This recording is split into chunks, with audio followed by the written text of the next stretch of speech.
Assalamualaikum, selamat pagi sobat semuanya.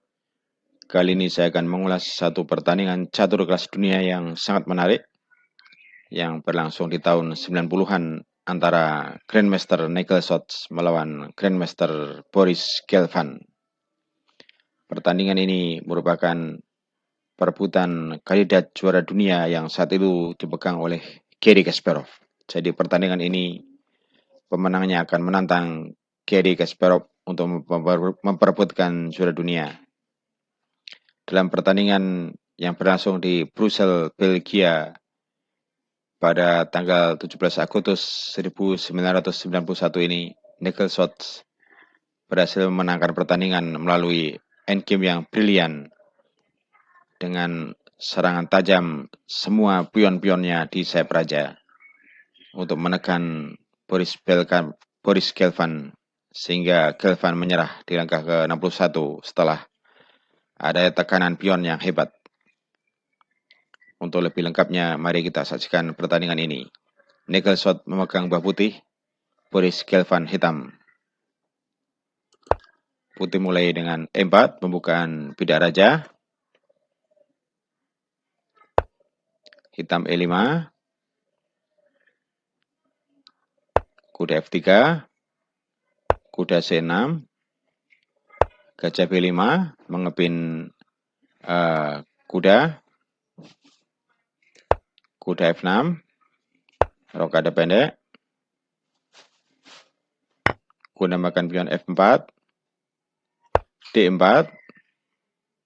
Nah, di sini hitam tidak mungkin makan pion ya. Karena kalau dia makan pion D4, maka kudanya akan melayang ya. Karena putih bisa melakukan pin dengan benteng atau dengan menteri, dan posisinya adalah terpin dengan raja.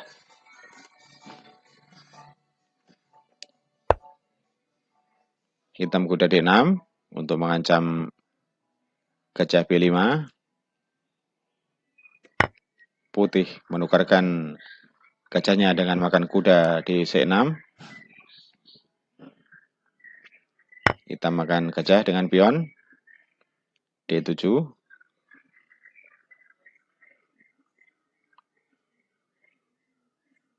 Putih makan pion E5 sekaligus mengancam kuda. Hitam memindahkan kudanya ke F5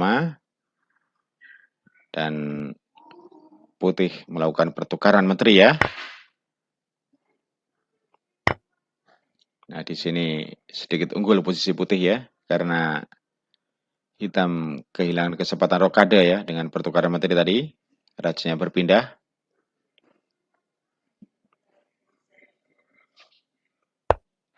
Putih benteng D1, skak. Raja pindah ke E8. Kuda C3 mengaktifkan serangan dari sayap menteri.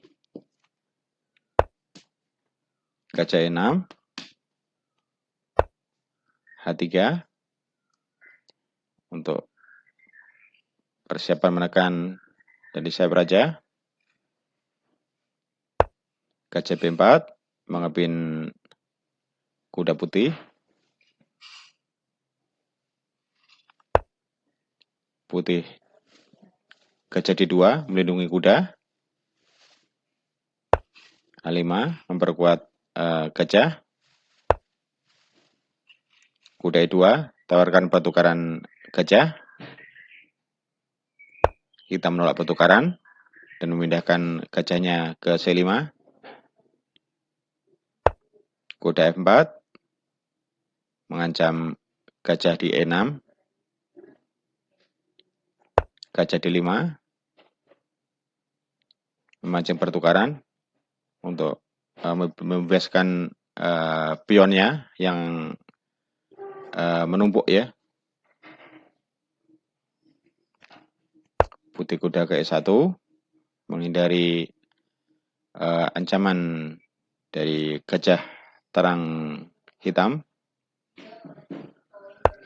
Gajah B6 memberi kesempatan pion di C6 untuk maju. Pion maju ke G4, mengusir kuda. Kuda E7. Gajah C3 untuk melakukan penguasaan diagonal A1 H8. Gajah E6 mengajak pertukaran dengan kuda. Putih menolak pertukaran dan memindahkan kudanya ke H5. Benteng ke-8 ya. Melindungi pion G7 dari ancaman kuda putih. Kuda D3. Kuda D5 mengancam gajah gala putih.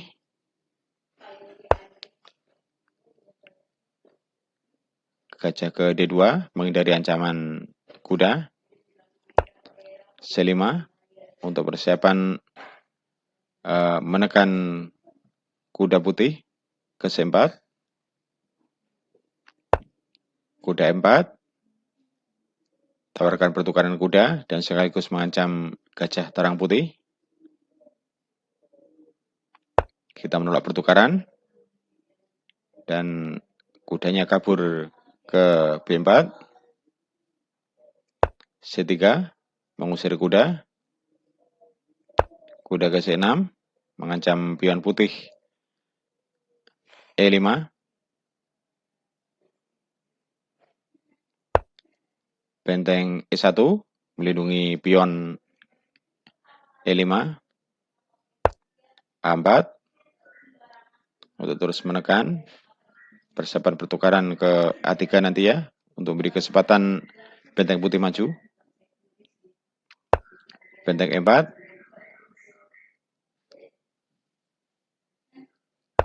C4. A3. D8. Langkah kuat untuk mengancam gajah gelap hitam. Dan putih membalas dengan pertukaran kuda dengan gajah. Kita makan dengan pion F7. G6. Gajah G5 mengancam benteng hitam D8. Benteng D7. Benteng A1 paralel benteng memperkuat serangan kepada Raja Hitam. Kuda A5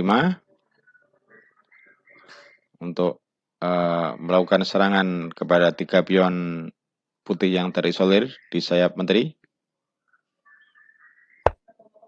Benteng E2 melindungi pion B2 yang diincar oleh kuda hitam. Hitam benteng F8.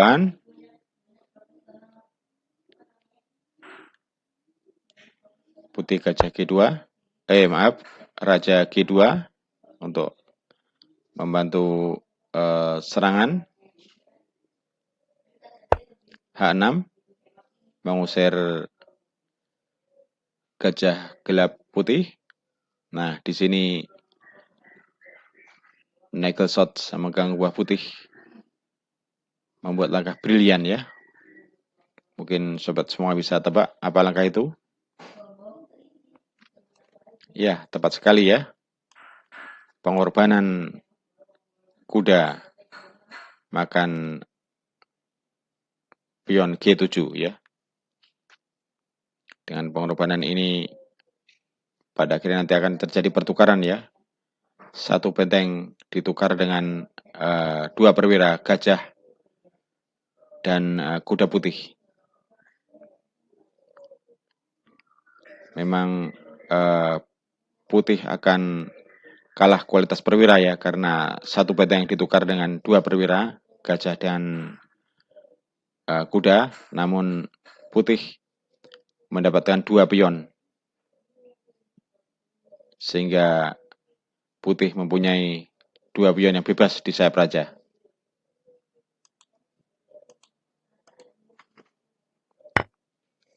Ya, pengorbanan kuda, skak. Dengan kuda makan pion G7. Kita makan dengan benteng.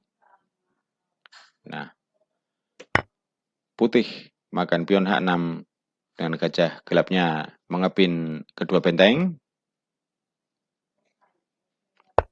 Benteng menghindar ke F7. Putih makan benteng F8. Kita makan gajah dengan raja. Dan disinilah akhir dari pengorbanan tadi ya. Tujuan pengorbanan tadi yaitu pertukaran benteng dengan gajah dan kuda. Namun putih unggul ya karena mendapatkan 2 pion.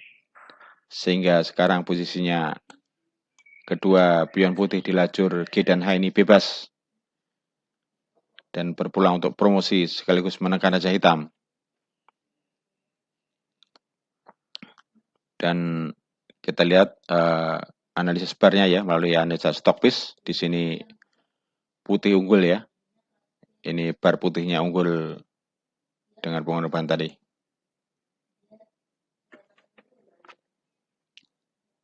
Selanjutnya putih majukan pionnya H4. Mulai menekan hitam. Hitam gajah C5. Putih raja G3. Membantu serangan oleh pion-pionnya. Benteng D7. Persiapan skak.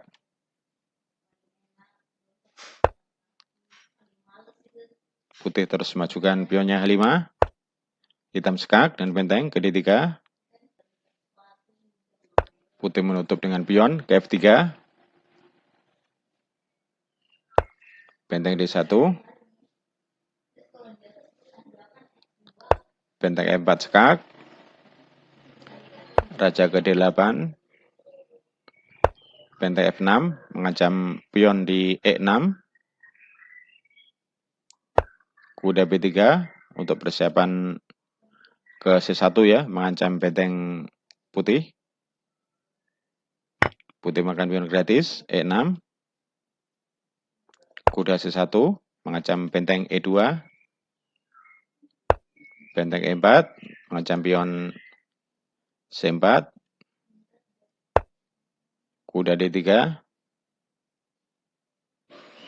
Raja H4 ikut melakukan tekanan kepada raja hitam.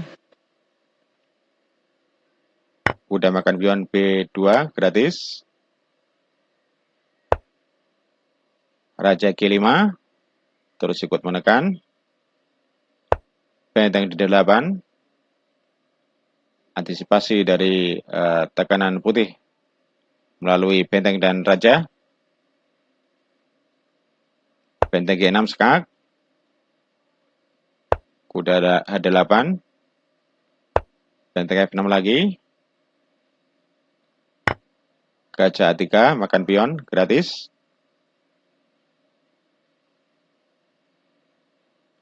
Benteng F7.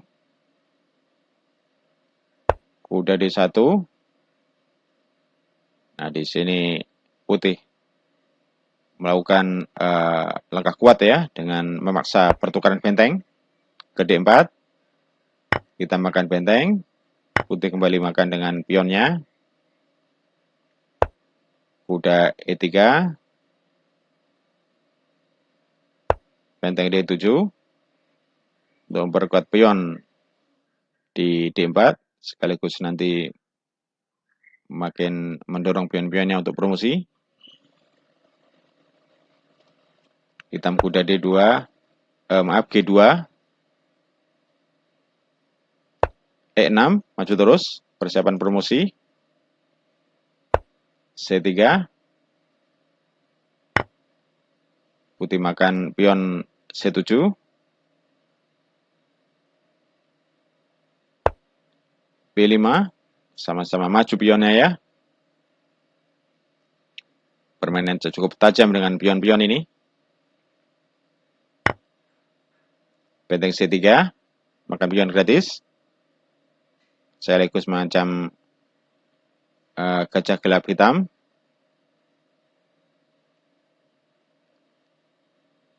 Gajah E7 skak.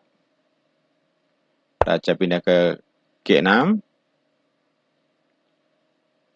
Kuda 4 skak. Raja F7. Sekaligus mengancam gajah gelap hitam. Kuda D5 melindungi gajah. Benteng C8 skak. Raja pindah ke H7. Benteng K8 mengancam pion.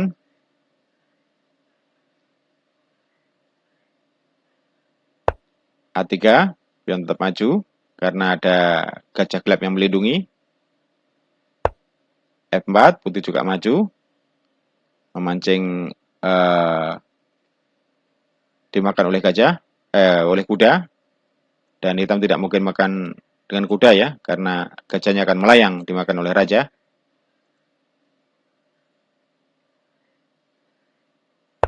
Kuda B6 mengajak benteng, mengajak pertukaran benteng dan gajah. Tentu saja putih menghindar ya, benteng putih menghindar. Ke E8 mengancam gajah gelap hitam. Dan di sini Boris Gelfand melakukan blunder ya, dengan melengkapkan kudanya ke C4. Akibatnya gajahnya tak terlindungi dan dimakan gratis ya. Langkah kuat tadi harusnya bukan kuda ke C4, tapi pion ya. Pion maju ke A2. Dan di sini pion promosi tak terbendung ya. Karena di sini ada kuda, putih tidak mungkin memindahkan bentengnya ke A8 ya untuk menghalangi promosi, sehingga promosi pion tak terhindarkan. Nah, dengan langkah promosi pion ini, hitam akan unggul secara materi ya. Namun langkah ini tidak diambil oleh Gelfand, justru dia membuat blunder ya dengan melangkahkan kudanya ke C4. Dan putih makan gajah gratis dengan raja. Kita majukan pionnya ke B4.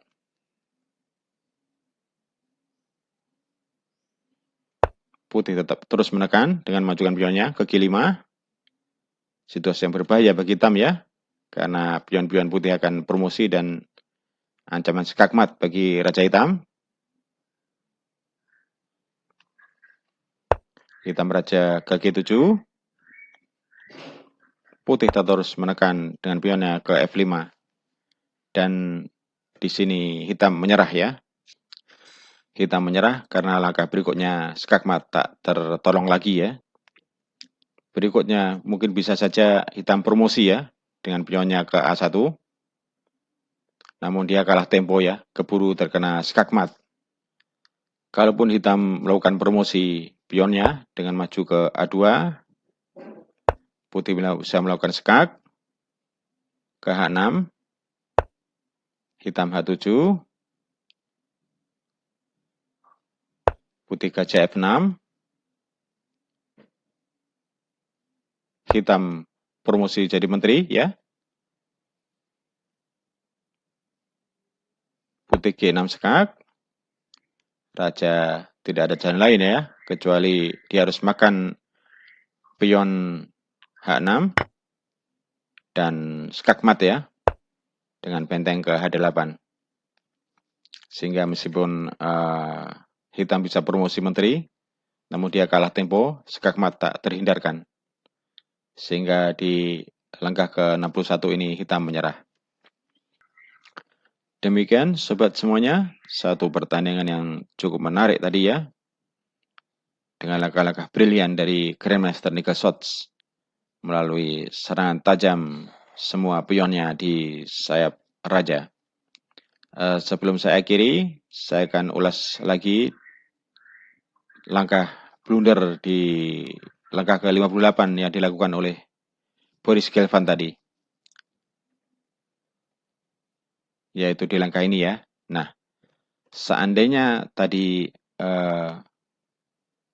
Boris Gelfand tidak blunder dengan melangkahkan kudanya ke C4, namun seandainya dia memajukan pionnya untuk promosi, dia akan terhindar dari kekalahan ya. Dan melalui analisa stokis memang yang terbagus adalah langkah pion ya untuk promosi.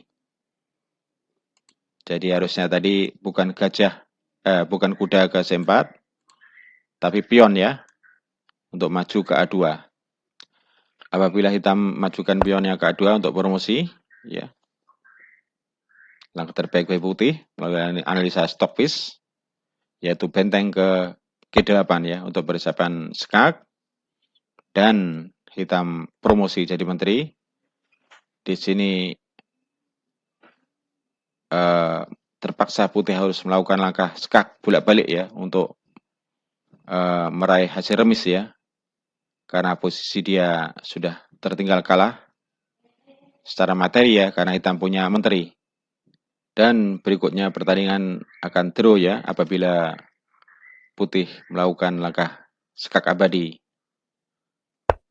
Skak ke G7, Raja H6, skak lagi G6, Raja H7, skak lagi G7, Raja H6, skak lagi G6, Raja H7, skak lagi G7. Apabila Raja ke H8, putih bisa ke G6 untuk persiapan ancaman skak mat ya. Dan mau tidak mau Raja harus berpindah lagi ke H7 dan skak lagi. Begitu seterusnya, skak abadi dan hasilnya akan remis ya. Itu tadi seandainya hitam tidak blunder ya, melakukan langkahnya kuda ke C4 di langkah ke-58 tadi. Namun sayang sekali langkah pion ke A2 dan A1 ini tidak diambil oleh Boris Gelfand, sehingga pada akhirnya Boris Gelfand mengalami satu kekalahan. Demikian, semoga bermanfaat buat pembelajaran kita semua. Wassalamualaikum warahmatullahi wabarakatuh.